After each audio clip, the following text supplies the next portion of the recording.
Meeting will come to order. Please stand for the Pledge of Allegiance and the invocation. I pledge allegiance to the flag of the United States of America and to the republic for which it stands, one nation under God, indivisible, with liberty and justice for all. You may be seated and please bow your head for the invocation. Lord, bless our meeting tonight and lead us in a productive discussion and dialogue. Help us to also listen intently to our citizens and each other as we make decisions for our town. Amen.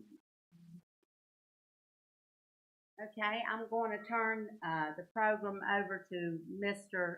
Blunt. He is going to update us on the Rowan County Tourism Wayfinding Program and introduce us to Mr. Meacham and Mr. Bazell. I can actually take that, Mayor Pro Tem. Okay. Yeah, that'll be fine. And if y'all would like to come up, we do have James Meacham from the Rowan County Tourism Authority, and we have a consultant, Buzz Bazell, who's been working on the countywide wayfinding program, and we're excited about what that means, not just for here in Spencer, but across the county in terms of connecting the different destinations, and we're glad to be part of it. But we've got an update tonight on Spencer's portion of that, and so again, thank you for being here, and there's the clicker. There you go. I think we're getting the presentation up. Well, first of all, thank you all for the time to speak tonight. For those of you that haven't met, my name is James Meacham. I run the County Tourism Development Authority. Been doing that since 2007. And we're here this evening to discuss the countywide wayfinding signage system. Just a quick little backstory behind that. In 2022, the Board of Commissioners allocated $500,000 via ARPA funds to the Tourism Development Authority to implement a countywide wayfinding signage system. That lines, he has been doing wayfinding signage systems for many years, has a long-time working relationship with the North Carolina Department of Transportation, which is critical through the entire process because any sign we're putting on NCDOT roadways require NCDOT approval and also must meet NCDOT standards. We may want it, but if NCDOT says no, they're the final decision maker when it comes to their roadways. If it is a city-maintained street, then it is ultimately the city's decision, or if it's a county-maintained road, it's ultimately the county's decision. So what has led us to this point is we spent much of the summer through the fall designing systems, working with each municipality's staff and their planning office or directly with their leadership to implement and design a system specific to the sign. Thanks to the town staff, they've been very helpful and had good, robust conversation back and forth about the needs of Spencer, so they've advocated for your behalf very well throughout this process. And we would say we're kind of at the last stop on the train before receiving NCDOT's final approval. And that requires each municipality to sign off on two basic pieces of the puzzle. One is an encroachment agreement, which would allow for the signs to be installed within the DOT right-of-ways. And the second is a letter that is essentially authorizing us to serve as the agent on behalf of the town through this process. We have received those from every municipality except for Spencer. So this is kind of, as I jokingly say, the last stop on the train before we submit those proposals. Buzz is here, and he can go through and kind of give an overview of the system, kind of what the signs look like. A lot of these signs, the design and flow is dictated by NCDOT, and so we have to put something within their parameters. But that's kind of a backstory on how we've got here today, and what we're hoping to accomplish is to have Spencer be the last town to kind of come in board so we can turn everything into NCDOT and get their approval.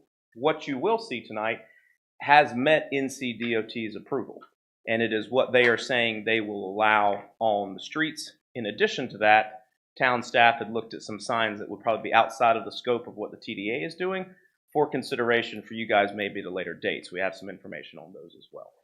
So without further ado, I'll let Buzz kind of walk us through what we're looking at and then be happy to answer any questions you guys may have. Well, great. Well, thank you for having us, and it's a good time to just sit down and take a look at this and what it is going to be. And the key reason for wayfinding is to make connections. And not only through the town of Spencer do we make those connections as a person drives through, they get to see not only where they are going, but they get to see other sites, other museums, other things that they could come back and enjoy too. It also connects residents, believe it or not, to parks and things that they might not know are there. So that's what it's all about, and this is a big effort because it's making a connection all the way throughout the county. So our goal is to be able to create a trail that explains all of the county's amenities and how people can go to them and give them a route to go. When we talk about NCDOT, they set the perimeter. And a couple of things that are very interesting is a lot of people don't realize how big and how heavy these signs are, that they have to meet their qualifications, and the foundations are very solid. We've only had in over 30 years one sign blow down in a hurricane, and so that's pretty good. That the qualifications, all of the engineering works well. All the signage is reflective, so it's visible at night and visible during the day too. You had a chance to look at this, and you can see the map. Through Spencer is fairly simple. It's basically North Main Street, Highway 29. But it leads people to destinations off of that as well. And the two types of signs that we have, the larger ones that you've seen throughout Salisbury, are what are called boulevard signs. They are for higher speeds, traffic, and usually contain fewer messages, but the lettering is much larger. The other signs beside that are pedestrian oriented, where traffic is below 20 miles an hour. There's usually room for more destinations, and the destinations tend to be smaller in scope too. You just sort of take the magnifying glass and draw down on different things. At each location, we also have shown you a general idea of where they go with photo illustrations. And again, the messaging is really based on, we want people to be able to drive and almost in every 2 to 3 minutes have a message that they can go through. We really don't count it by miles, or we count it by minutes. And that's a very successful part of the program for you guys. I think it's also worth noting that any sign in a DOT right-of-way, the messaging is also controlled by DOT. So they have to approve what's on it, and they have a very strict window of or box of what you can and cannot put on the sign. And ultimately, they have the final say of what goes on that sign. So we make suggestions, and then they either say yes or no, or edits, or they usually will never give you take this off and put this on. They'll just say take this off, and then we have to try to figure out a way to put something back in. So that I just want to make sure everyone is aware that all the signs in the DOT right-of-ways and streets require, the messaging requires their approval. That's exactly true. And the good news is what you're looking at right here has already gone through the NCDOT process. On the back, oh, no, you're talking to us. So it's and we started out with everything, every destination and every message it could possibly be, and they do remove things. I do want to make a note if you're going for this, and this is important to disclose because obviously it's a huge partner of ours and of yours. The North Carolina Transportation Museum is not listed on the signs because the DOT told us to remove it. Their theory and their logic is it is a state-owned site. They have brown signs for it. They were very protective of that. They didn't want it on different signs. We lobbied back and forth that we could put it on here or another sign. They were adamantly opposed to the North Carolina Transportation Museum being listed on those signs. It is owned by the state and they're a state agency, so that was ultimately their call.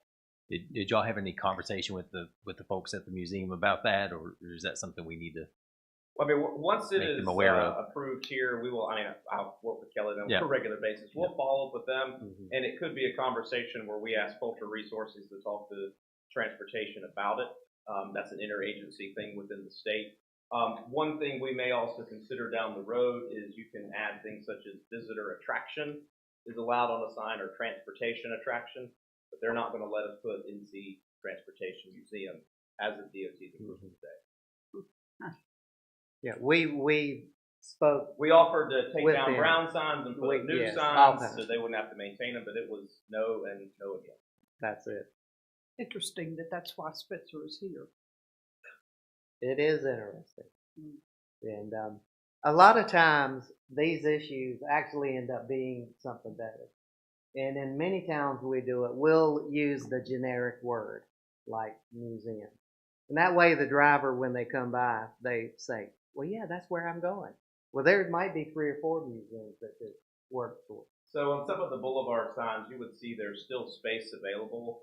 If in our final attempt to get the transportation museum added, like you look at the one on the left, downtown Spencer Shops and Restaurants, signs like there, or we can adjust to look at adding museum visitor attraction is what we'll probably ultimately do, because that is allowed and they technically can't oppose that. So we will ask one more time. If they still say no, then we would add museum to that. So people would know I'm going to the museum, they'll at least see the sign for that. That is correct.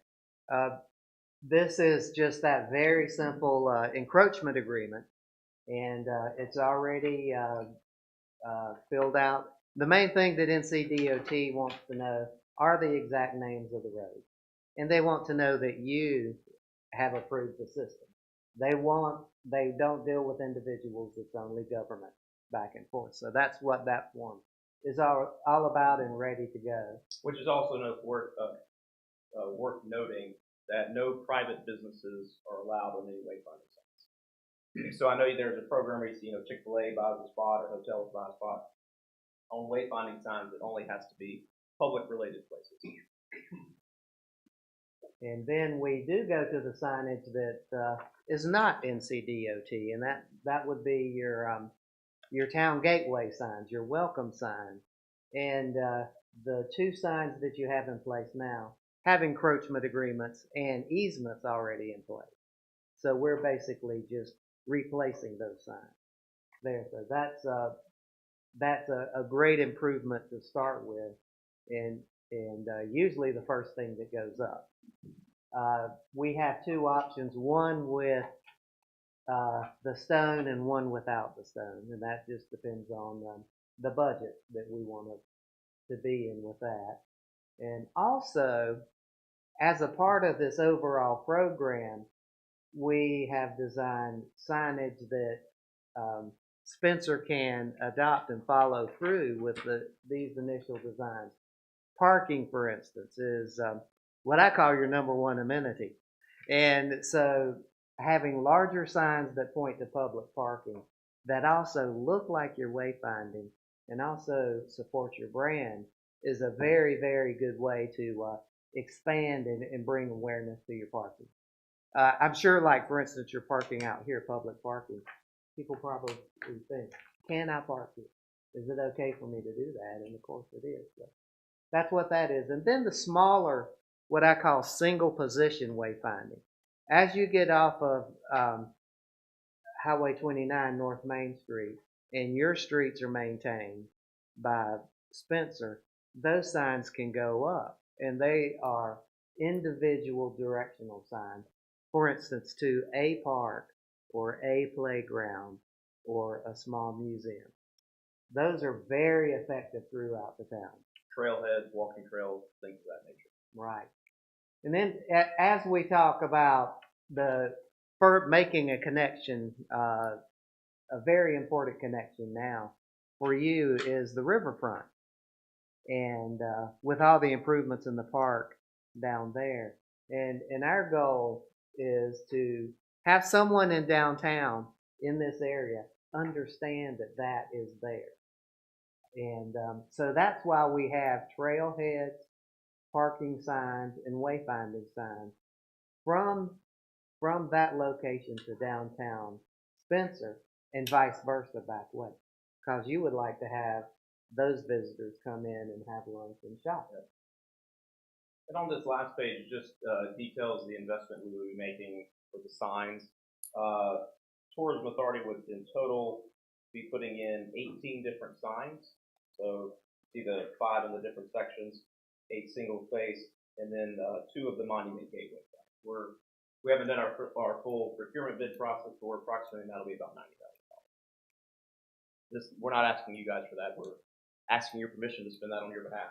That's always the favorable investment. When somebody else is bringing the money, that's always a good one. Yeah. So be happy to answer any questions you guys may have, or if there's anything staff wants to add that we may have missed in the I got conversation. a question. Now, these main welcoming signs, you're gonna put 2 of them, is that right? One on the northern side and one on the southern side, or is it just? Yes. All right. Is there gonna be any sign coming into Spencer over top of the bridge? Because see, most of the people that come into Spencer come off the interstate. They don't come down Main Street. They come off the interstate. And there is a small little sign saying something about welcome to Spencer, but that's very small. Like I said, I'd say, I don't know statistically, but I'd say the big majority of people come off 85. Yes, so that is the best way to describe that. Part of the ongoing conversation with NCDOT for the stuff outside of the direct municipal districts. So we're basically having to present this to DOT in chunks. And then there's a county-wide chunk that also ties in all the different connections. So meaning a great example would be tying Spencer with the route to Dan Nicholas Park, which is a direct route that you can take and is a nice route to take.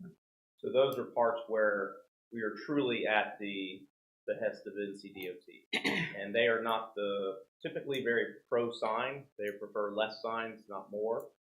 So that is in our thought process to try to get approved. And it would be probably in a section that would be outside of the specific city limits. Now, when I look at the map, which earlier back, there is a red arrow that appears to be in that. On that side.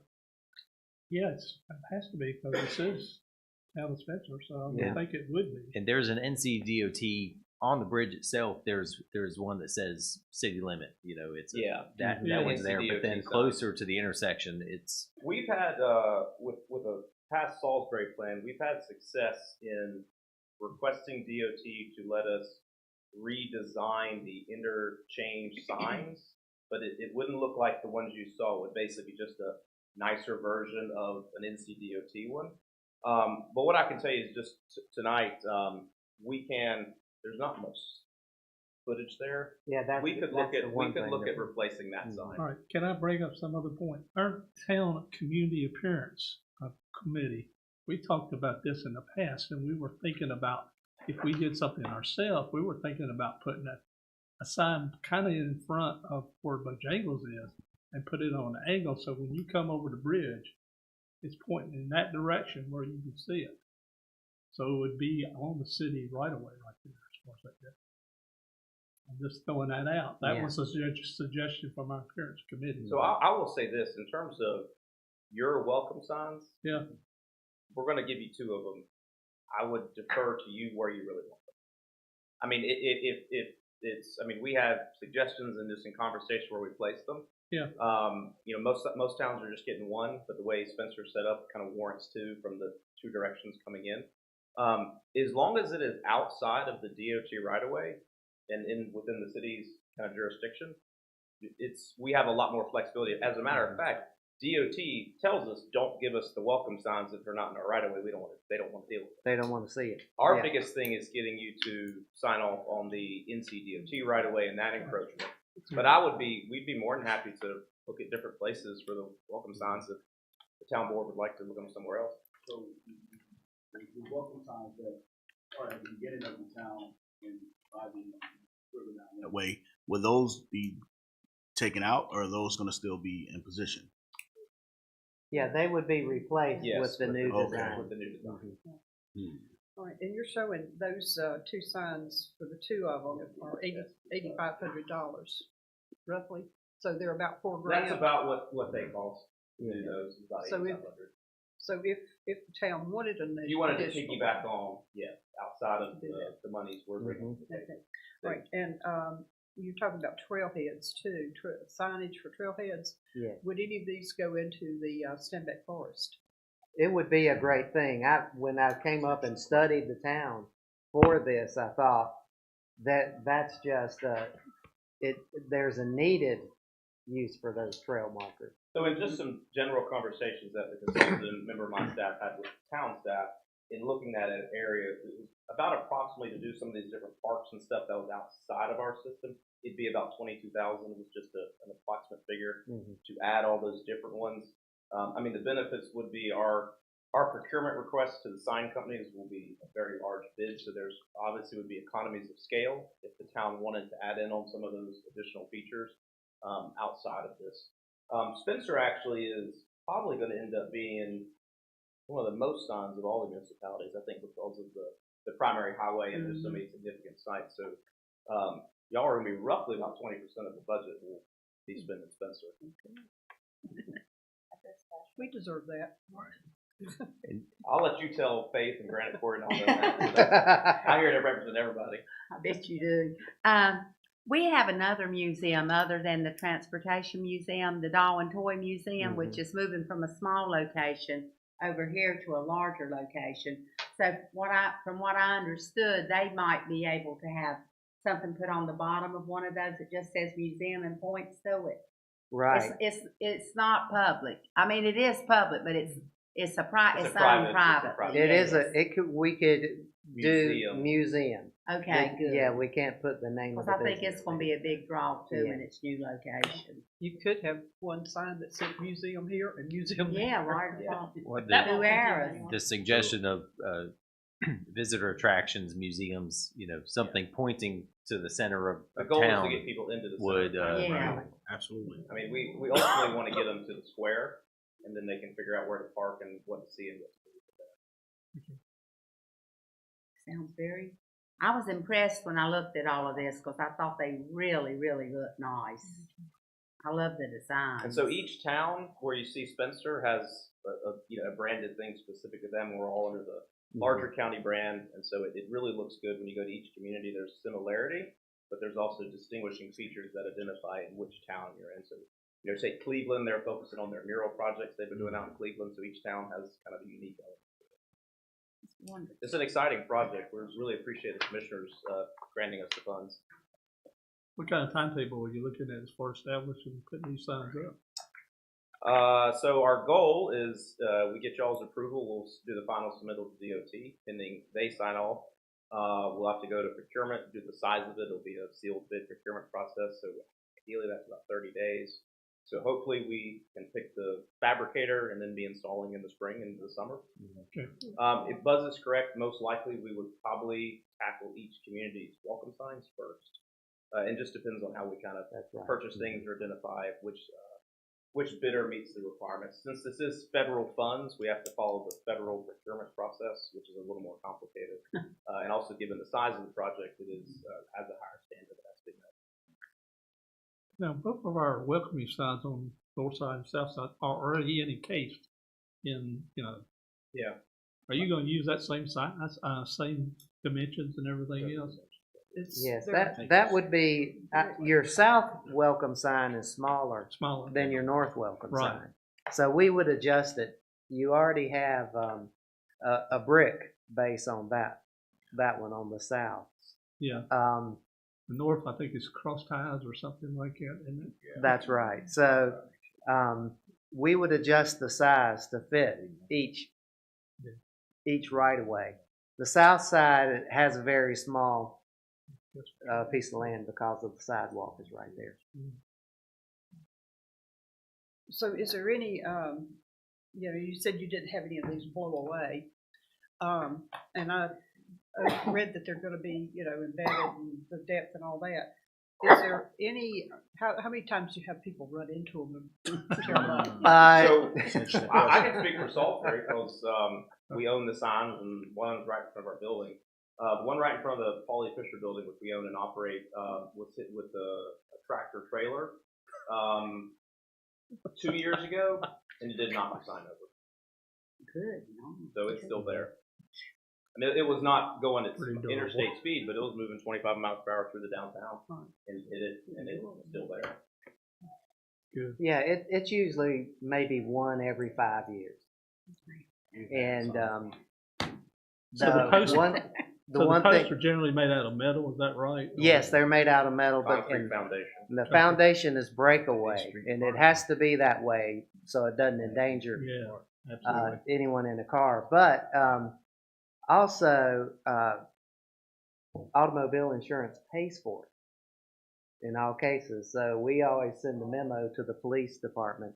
If that happens, that needs to be written into the thing that they destroyed that property. Also, one of the things too is the height requirement of the sign that kind of juts out relative to the street is set by DOT so that allow vehicles kind of would be passing under the bottom part of that sign when you look at the designs. And they also, you'll notice they turn the big part of the sign turns away from the street. It doesn't go out into the street. So it goes out over a sidewalk or away from the road. Any more questions? Thank you very much. Thank you, gentlemen. Thank you. Thank you. Thank you for your hard work. Oh, you're welcome. Mhm.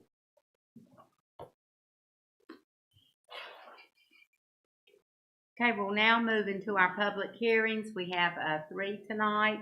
So the floor is now open for the first public hearing on 707 North Salisbury Avenue rezoning. And thank you, Mr. Blunt. Madam Mayor Pro Tem, instead of doing 3 separate presentations to you, I'm going to do one presentation on all 3 of them. And then you Okay. can hold your public hearings on each of them individually. Okay, that sounds good. That'll save me having to jump up and down 3 times. Okay. So, you will have 3 different rezoning public hearings tonight. 707 North Salisbury Avenue is being rezoned from RMST to VSR. 970 Long Ferry Road is being rezoned from C85 to IND. And 1840 US Highway 29 is being rezoned from IND to MU2. So we'll start with the 707 Salisbury Avenue project. This is a 1/4 acre parcel located at 707 North Salisbury Avenue. It's currently zoned RMST and is unoccupied. There is one commercial structure on that parcel. It's had various uses in the past. The last one I've heard any conclusion on what it was an installation contractor's office. There have been people who have lived in the structure at one time or another, and in all likelihood, that's why it was zoned RMST at that time. As you'll see from some pictures, it's a very small parcel.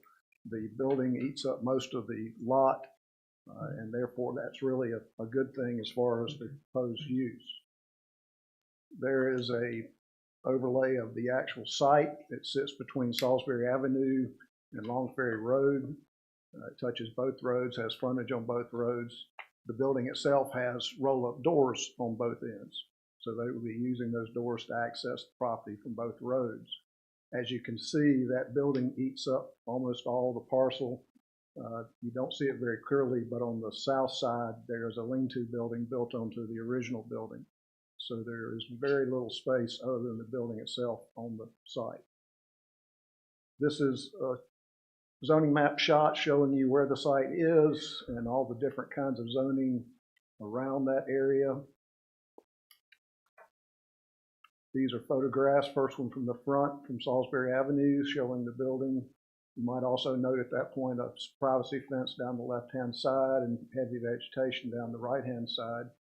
From the rear, it's a little hard to see the building with all the grown-up vegetation. These are some more from Long Ferry. First one looking west down Longs Ferry, coming into town. You see the appearance of the building. And then that last picture looking east, and there's a small apartment complex before you get to this building. You can't really see the building in that picture. And that is a group of pictures that shows that it's not a very attractive building. We have struggled with the site for the whole time I've been here. I've had numerous calls of people interested in in the building, but they weren't interested in spending the money to get the rezoning done. It's owned by an estate, and they're not willing to put money into it to keep it up or to do the rezoning. So it's sort of an orphan property that nobody has a use for under its current zoning classification. Again, it's zoned RMST, which is residential. I don't think many of us are going to live in that building. So that's that one. Second one is the Johnson Development Project on Long Ferry Road. They have requested a rezoning from C85 to IND. As you will remember, we've been working on this project for a while. It was originally presented as a distribution project. The developers, after going through the complete planning process, have had a lot of interest in using the parcel for light industrial or assembly, and therefore they have asked to change the zoning from the C85 to the IND zoning classification so that they'll have a chance to work with those interested parties. Even in doing that, they plan to build the building exactly as it's been permitted to this point. That is the site that you're aware of on Long Ferry Road, about halfway in from I-85 into Salisbury Avenue. Those parcels are all zoned industrial, and they are currently being developed as industrial sites. The site in purple in the middle is adjacent to the Innospec property to the east, and across the street from the truck stop is being developed on Long Ferry Road. So again, that hash mark shows you that the parcel in question is adjacent to the Innospec property that is zoned IND, and then property to the west of that is currently zoned C85. This is a site plan showing the proposed building that has been submitted and reviewed and approved, and that's what it'll look like, according to some artist that drew that picture. But that will be a very attractive building on Long Ferry Road. It will be that building and be that appearance, whether it is used for industrial use or for a distribution center as it's currently permitted. Distribution is allowed in the C85, so that one was allowed from the original. The last one is 1840 North US Highway 29, requesting a rezoning from IND to MU2. This is a 1.69 acre parcel. It's currently zoned IND with a conditional use permit, which allows use as a nightclub or a bar. It was originally called Coyote Ugly's. You probably remember that. There are actually 3 existing structures on the property. It's a long, skinny piece of property. On the north end, there are 2 residential structures. And then in the middle of the properties, there's a commercial structure. South of there is undeveloped. Much of the property is encumbered by the railroad right-of-way and the road right-of-way. And as you might remember from past rezonings, the IND zoning classification requires an 80-foot setback. The property is barely 80 feet wide. So because of that setback requirement, everything on that site is a non-conforming use, and of course nothing new could be built on that site. With the change to MU2, it would allow a 16-foot setback, which makes this building more conforming, and it gives them a little more space to expand the operation, actually to expand the operation by adding some other services on the southern end of the project, not so much expansion of the current building. And I think I just told you all the things I had on that slide. There's an overhead site picture, long skinny site running down the railroad tracks. Actually, if you go back and look at the deed, he actually owns property on the east side of the railroad tracks. But Rowan County only has him listed as that sliver. You'll also remember back in July, I came to you and presented a concept of rezoning most of the lots along this corridor because the industrial classification didn't make any sense for these properties. We had suggested in that first overview zoning C29, but the MU2 zoning is very similar to that, and that meets the requirements of the property owner and the hopes that he has for developing that property further. Again, there's the subject property, and that's the map we created showing you the proposed rezonings from the IND classification. So that's from the July presentation. These are photographs of the properties. On the left, you see the residential structures. On the upper right, you see the commercial structure. And at the bottom, you see the view from the south, some of the undeveloped property south of the existing commercial structure.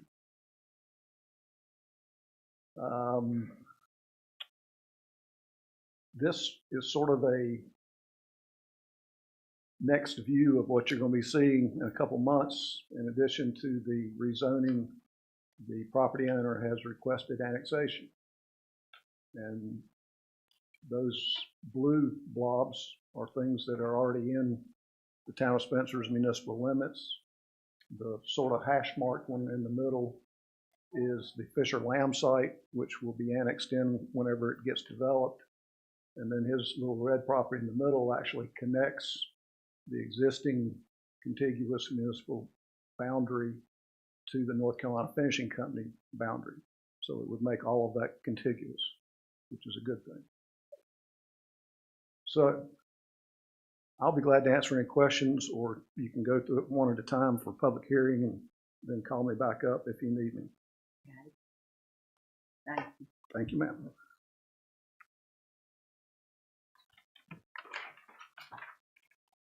Okay, the floor is now open for our first public hearing, 707 North Salisbury Avenue. No one has signed up. Is there anyone in the audience that needs to sign? Madam Clerk, did we receive any emails or correspondence? No, ma'am. Okay. Is there anyone in the audience that wishes to speak to that public hearing? Okay, with no more speakers, is there a move to close that public hearing? I do have a question. Yes, ma'am. This is for the property out there on the corner of Long Ferry and Salisbury Avenue, correct? 707? 707, yes, It's ma'am. going to be a VSR. Yes, ma'am. Okay. So will he have driveway connections off of Long Ferry and off of Salisbury Avenue? He definitely has a curb cut on Salisbury Avenue. I don't think there is any curb on the Long Ferry side, so there wouldn't be a cut there. If he doesn't have access now, he would have to get it through NCDOT. And what's the plan of the bridge or the railway bridge The change? rail separation bridge that has been proposed for Longs Ferry, the initial DOT plan and what shows on the drawing at this time shows it going much farther north than that. So it wouldn't impact this property. I've actually suggested to DOT that it go south of the current opening. As I sent you an email today to answer that very question, that one's so far in the future that they really won't pick a final route until they fund the project, and it's not funded yet. So it's got many years to go. I haven't seen And no my chance. email. I'm sorry. I've No been in another meeting No earlier. problem. Directly. I think, was there anything else I asked in that? About that? If not, y'all will be considering this for approval at your Tuesday Oh, meeting. okay, that's So right. tonight's just public input. All right, thank I'll you. be glad Mr. to answer. Blunt, Yes, sir. before you sit down, Yes, sir. any comments from the neighbors as far as turning that into a business? The neighborhood meeting on that one, nobody showed up except the realtor and the property owner. And of course, they were in favor of it. So but you tried to contact these people, is that? They were sent a first-class mail invitation to attend. On the north side and the south side are both rental properties. Okay. And you said that one of the pictures we were showing where there was people sitting in the yard. Did you say that was an apartment building? There is a strip apartment. Okay, so that's not a property that we're talking No. about cleaning up. No, Okay. we're cleaning up the next one The next beyond one. that. Okay. So in other words, they're trying to use the existing building. They're not going to add on or There's no room to add on. Okay, there's a question about parked cars out front, like if you're working on cars. Do we have any guidelines on that as far as that goes? There are guidelines for parking on VSR classified properties. Met with the property owner or the proposed property owner and explained to him that he cannot park in the road right-of-way. And the road right-of-way comes about halfway into what looks like the existing parking lot now. There would be about enough space to park cars perpendicular to the building, maybe 2 on the left side of the door and 2 on the right side of the door. But that's about all you're going to get in there. We don't want to create an eyesore as far as that goes. I have explained that to him in great detail. And I understand this is right on the main street, and it really kind of, even though Spencer is changing, you know, that's really the way we need to go is for urban buildups. I will give you a little bigger presentation at your meeting on Tuesday as to the shift in the center of Spencer and that intersection will become more and more commercialized over time. Okay, thank you, sir. Yes, sir. Any more questions or comments? Okay, is there a move to close the public hearing? Madam Chair. Aaron, okay, and is there a second? Second. Okay. This public hearing is closed. Now we'll move to the 970 Long Ferry Road rezoning. The floor is now open for the public hearing for this, and we do have 2 speakers signed up for this one. Okay, Francis Driscoll.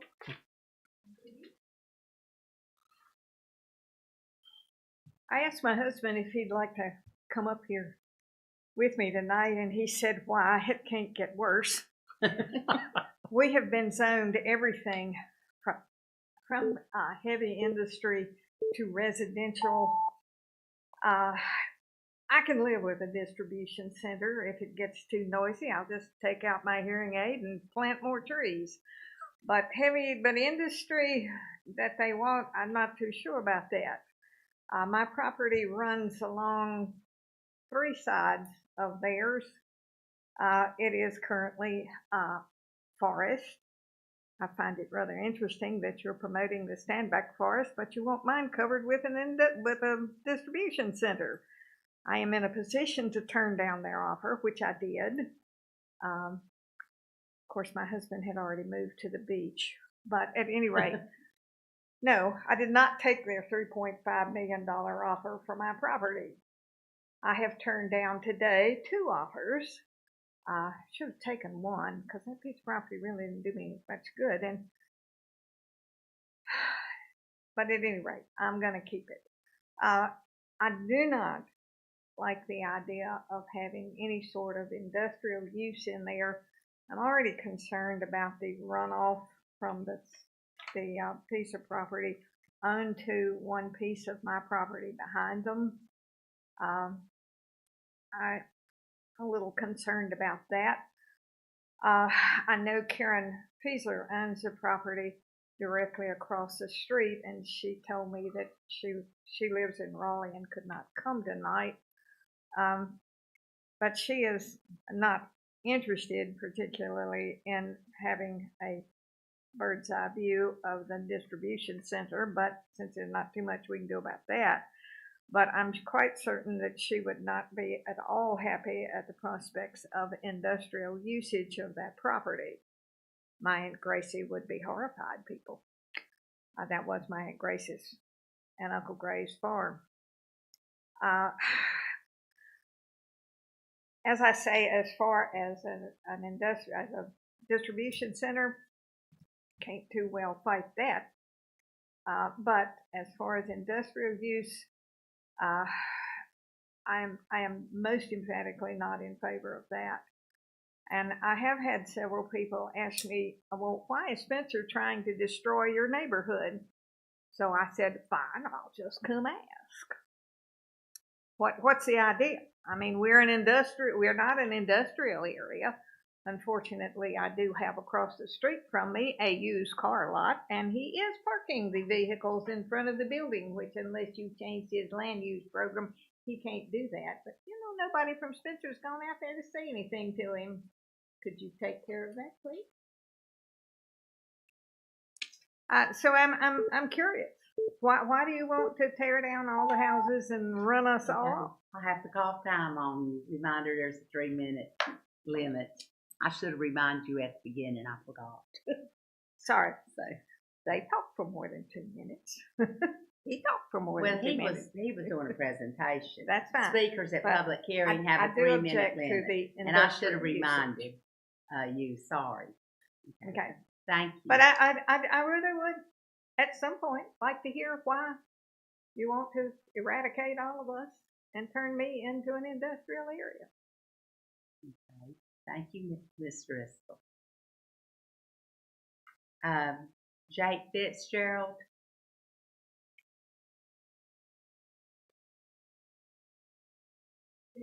Three minutes, Mr. Fitzgerald. I live next to Miss Driscoll, and my property also adjoins this. I haven't lived here as long as she has, so about 3 years. I'm also okay with a distribution center.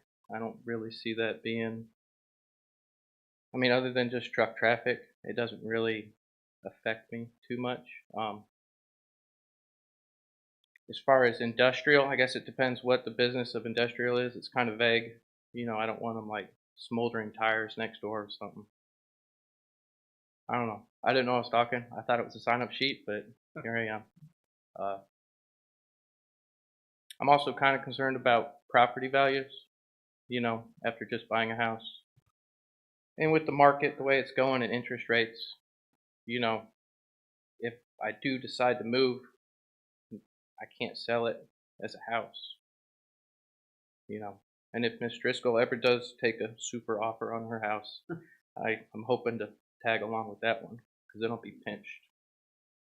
So I guess that's really all I have to say. I didn't know I was speaking, but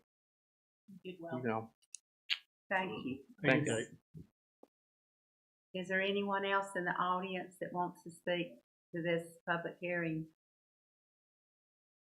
Any correspondence, Madam Clerk? No, ma'am. Okay. Is there a motion? Oh, excuse me, Mr. Blunt. Okay. I just want to point out that the developers are here if you have specific questions for them. And again, I'll be making a more elaborate presentation to you on Tuesday night. Okay. Thank you.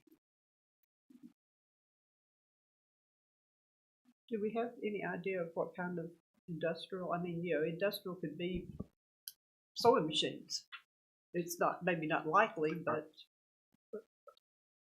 We have two different industrial classifications. One is our IND, which is light industrial. Right. And mostly leans towards fabrication type industrial. And then we have our heavy industrial, which is the more intrusive, smelly, noisy, smoky type of industries.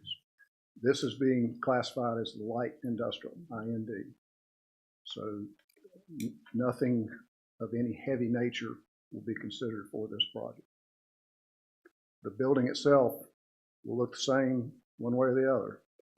The truck traffic coming and going will be about the same one way or the other. The lights on the building shining at night will be the same one way or the other. So that the uses, in our opinion, are not that much more intrusive than what's already being allowed under the C85 classification. But again, we'll give you a little more on Tuesday night. That was my thought process, that probably there would not be much difference in the two types of use. Thank you. Although I would add in, I believe the main, if there's a positive benefit with the industrial uses, when you think about the jobs that could be associated with it, would likely be more higher paying jobs. Not that there's any specifics tied down to a user yet or numbers that we know about, but that's the I guess the motivation of the benefit at the industrial use versus distribution. You're going to wind up with some people there with jobs. Right. And the increase in the tax base for the town to be able to provide better services and more services. Can we, is it out of order to ask developers to speak a little bit tonight? So I'm Austin Boyd, I'm with Johnson Development. We have been working on this project since summer of '22 and purchased the land in about this time last year. I think the key point is the activities are all going to remain within those same four walls. It's all indoor and it's light industrial. We're not talking about banging hammers, smoldering fires. And you know, we're going to own this building long term too, so we don't want those uses either. We want to kind of have low impact on our building and real estate. As it relates to runoff, we've engineered stormwater systems. They've been approved, and you know, we're trying to do everything within the confines of the code, and we're just trying to add a little bit of optionality for who might ultimately occupy the building. And as Pete mentioned, the jobs are typically higher with the light industrial manufacturing use. The investment is higher, and actually truck traffic is probably lower. But I'm happy to answer any other questions. Without mentioning your sources and everything else, do you have a prospective buyer for this property? We do not. I can honestly say that. But what we would like to do is get this reclassified and then go to Rowan EDC and kind of let them know we are available for those types of requirements as they come in their door. Thank you. Thank you. Are there any other questions? Okay, do I hear a motion that we close this public hearing? So moved. Thank you, Mr. Muhammad. Second? Second. Okay. All in favor? Okay, the public hearing is closed. Now we'll move to our final public hearing on 1840 North US Highway 29. No one has signed up. Did we receive any correspondence from that? No, ma'am. Okay. Is there anyone in the audience that wishes to address this public hearing? Okay, is there a, Wait a minute, I got a question, yes, if you don't mind. I know they're requesting a change in the zoning. If we did not request, if we turned them down, would that put them out of business or not? No, sir. They would continue to operate under the same conditional use permit they have now. So what would be the difference? I'm just, The MU2 classification accomplishes numerous things for him. He has 2 residential properties on that site that are not allowed in the industrial classification. They would be allowed under the MU2, so he could continue to use those for residential occupancy. so he's gonna rent those spaces, is that what I understand? Possibly, but I don't know for sure. The setback requirements, as I explained earlier, right now Yeah. the setback's 80 feet. Yeah. 16 feet would allow him to use more of his property for his business. He wants to transition into a full-time restaurant. Restaurants are not allowed in industrial.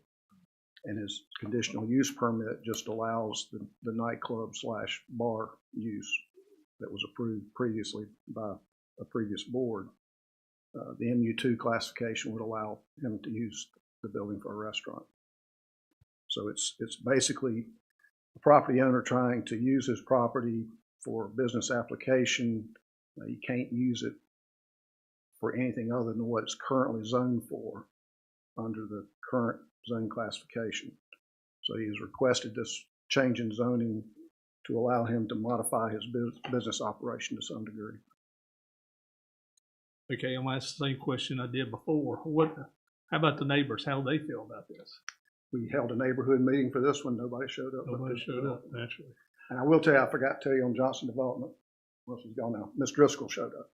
Okay, well, I figured she would. That's fine. Do we have, I'm gonna direct this to the police chief. Do we have any problems with that property as far as any violence or any crime or anything like that? Of course, it's not currently in town limits. Okay, I'm Yep. sorry, so that is in the county. Do we know anything about it? As far as, you know, that was one of the big drawbacks about even having that police power. I'm not against it, so much, but we don't need any problem areas. We want to keep everything as good board. If he's going to do a restaurant, that's fine. Well, it sounds good. So that's my 2 It's the cents worth. location of the old chicken shack, which we miss. Yeah, all the Davidson County people used to come there for the old chicken shack. And keep in mind some of the previous presentations we've made about how we hope that corridor as a whole will transition Yeah, into a more I commercially agree. recreation, entertainment type corridor. Absolutely. We need to. This is the first step, or one of the First first steps in that We direction. got to be optimistic. Yeah. Unfortunately, it's got just a bad name for it down there. Unfortunately. Did But- you say that he was asking to be annexed as well? Yes, ma'am. Okay. That is, I started the process this past week, and it'll take a couple months to get in Right. front of you, but Right. we started the process.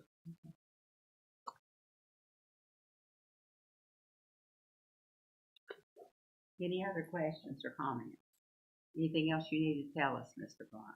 Or we hold it to Tuesday? Sort of, it might be somewhat counterintuitive, but your question as to law enforcement problems Yeah. there. Right now, we depend on the sheriff's department to keep it under control, and sometimes they do a great job, sometimes maybe not. If it's annexed in, that guy back there will take care of the problem. Yeah, I understand that. All right. Thank you. Appreciate it. Okay, is there a motion to close this public hearing for 1840 US Highway 29? So moved. Thank you. Second. Thank you, Mr. Miller. All in favor? Okay, the public hearing is closed, and thanks to the citizens who came and spoke. Okay, we're now going to get into reviewing our agenda for our meeting on Tuesday, February the 13th. So let's go through this and make sure we've got this thing ready for Tuesday. Is there anything on the agenda that you've already looked at prior to the meeting that you think can be moved to the consent agenda? Or we can just go through it each item and decide then. I'm sorry, I had an alarm going off. I apologize. That's okay.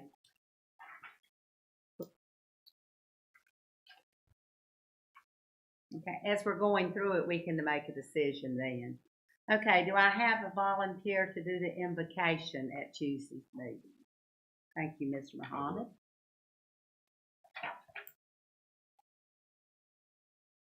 Okay. Most of you have probably had a chance to review the minutes for that Mrs. Sledge has reviewed and that our town clerk did. So are there any additional comments for the minutes that have been reviewed? They could go on consent. Consent, okay. Okay. Any additions or deletions to the agenda? I think Mr. Francis has one. Yes, thank you, Mayor Pro Tem, members of the board. We've got actually one addition and one deletion, so we're going to wind up at a net equal. First, the addition, and I passed out some information that says add-on item request.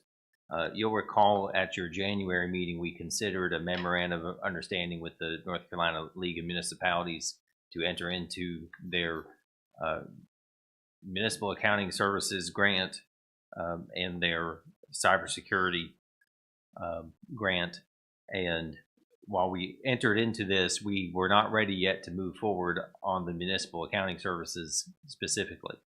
And since then, we've had a chance to get a demonstration of the software that would come with this, and feel prepared to recommend moving this direction. And we will go in more detail on Tuesday, but I wanted to offer this and see if we could add it to Tuesday's agenda. Do you know where you want to add it? Wherever's at the end would be fine, Okay. if you'd like. Maybe number. What's coming Number- off? Why don't, Well, the numbering isn't going to change. We have item 14 with 14. A and B, and the B is coming off of number 14. Oh, Okay. because we realized that this particular grant, we've already got a budget amendment taken care of for it. It was an erroneous request. So what I would, if you'd like, we can make it the new number 17. Okay. Of course, as we adjust things and maybe add some things to the consent agenda, that number will change. Okay.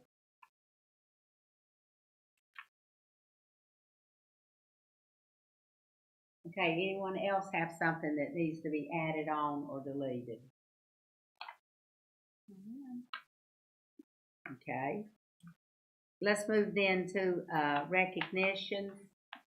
We have several on there for Tuesday.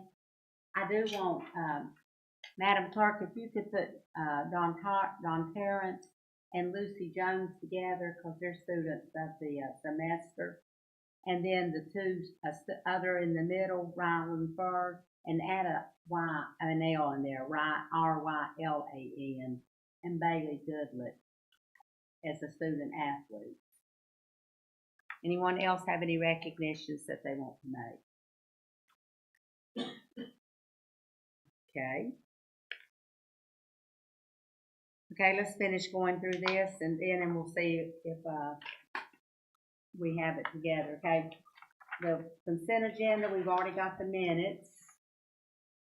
And do we have anything else that we want to add on the agenda? We've got consider ratifying amended ordinance, Part B. Okay. Yes, and that's the item. We just talked about. Well, no, that's an item that Mrs. Ward provided to you in the form of a poll. We have a technical correction on a previously adopted ordinance, and so that's the item that she provided the all. Okay, thank you. And so then the next item is consider approving the rezoning issues that we just had the public hearings on. 707 North Salisbury Avenue, 970 Long Ferry Road, 1840 US Highway 29, and the board will be taking a vote on that, correct? Okay. Yes, and I believe those will have a vote on the rezoning as well as a statement of consistency for each and such. Okay. Okay, and then town clerk to present the certificate of sufficiency for proposed Hawkins Meadows annexation. Okay, number 10, resolution 24-05, setting public hearing date for Hawkins Meadows annexation. So we'll be doing that. Number 11, Spencer portion of the Rowan County wayfinding program and authorizing the town manager to execute on the encroachment agreement with North Carolina DOT. And we'll be voting on that also that night, correct? Yes, so that's the follow-up from the presentation you heard tonight. If there's questions about it and we need discussion, we could do that Tuesday. If the board feels consensus about this at this point, that perhaps could be on the consent agenda. So, yeah, it's your pleasure. Okay, thank you. Okay, then the next item, consider authorizing town staff to pursue a Blanche and Julian Robertson Family Foundation grant for uplifting 401 11th Street corner, the former Carter House. Next item, budget ordinance amendment 23-14013 North Carolina Transportation Museum donation to the Spencer Fire Department. And then yes. Why don't we put that on consent agenda? Do we have, can we or not? We certainly could. I don't see that's a big issue as far as that goes. Yeah. That was a gift that was presented at the annual banquet. Yes. Transportation Museum presented the chief with some money. It was about $2,000. Yep. Okay. And what did you say, Mr. Miller? I didn't hear what you said. I was asking whether we needed to submit that as a consent agenda for that goes. Consent agenda. Yeah. Thank you. Okay, and then let's see, lost my place. All right, mural project grants and staff update. And our intern Sky Allen will be, one of our former intern will be updating us on that. Current intern, former fellow. That's right. That's she's- right. She's working on her master's. That's right. Sky? Yeah, okay. Okay, so we look forward to that. Next item, consider adopting budget ordinance amendment 23-14015, police department cameras. And Mayor Pro Tem and members of the board, this is a procedural item. You'll recall hearing about this from Chief File a few months back, and this is a procedural item so that you'll recall the program involved payments over a number of years. So what this does is creates a purchase in the current year budget and shows the lease proceeds in the future as the revenue. So this could be one that would be well suited for the consent agenda. Is that okay with everyone? Okay. Yeah, I remember hearing about that. Okay, and then the 2024 Town of Spencer School Safety and Support Grant Program, Mr. Ledbetter, I guess, will be reporting on that. So we're going to have an update on this. I think we're actually going to be, and I'm looking back towards Heather, and if I'm saying this correctly, but I believe we're going to be extending this and considering awards at a future date. Yeah. Some of the schools are needing a little more time to put together. We received one in, but we've asked for some revisions, and then the other two schools, they're still working on it. So we'd actually like to hold this item until probably your March meeting. Okay. So do we need to approve the extension, or is that just something that y'all can do? You approved the original grant guidelines that had the time frames in it. You know, I don't think this is you can approve the extension if you'd like, but it also, I think, would be okay to just hold the item and we'll bring it back to you when it's ready. So we don't even need this on the agenda.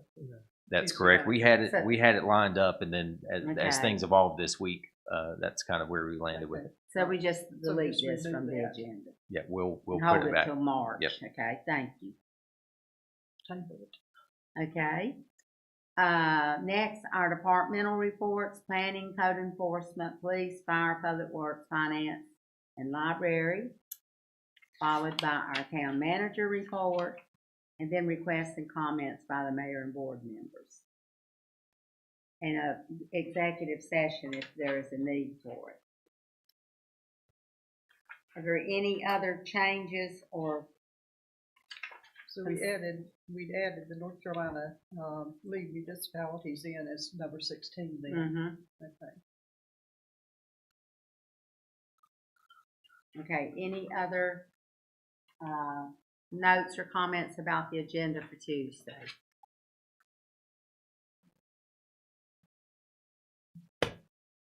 Okay, is there a need for an executive session tonight? Okay. Well, we're at the adjournment. Is there a motion to adjourn? So moved. Thank you, Mr. Muhammad. Second? Second. Thank you. Ms. Aaron, and all in favor? The meeting is adjourned.